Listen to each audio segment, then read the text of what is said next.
আমাদের ফাউন্ডার হলো একজন শিক্ষক ছিলেন, ওনার মোটোই ছিল education for middle class and lower middle class, and আমরা অলওয়েজ এই জিনিসটাকে প্রেফার করেছি।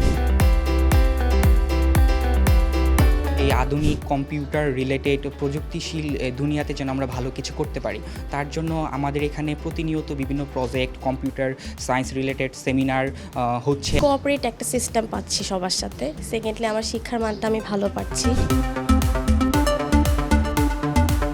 আমাদের বিশ্ববিদ্যালয়ে আমরা ওবি বেস অর্থাৎ আউটকাম বেসড এডুকেশন চালু করেছি সকল ডিপার্টমেন্ট। চতুর্থ শিল্প বিপ্লবের যে সকল চ্যালেঞ্জগুলো আছে সেগুলো তারা যেন যথাযথভাবে মিট করতে পারে।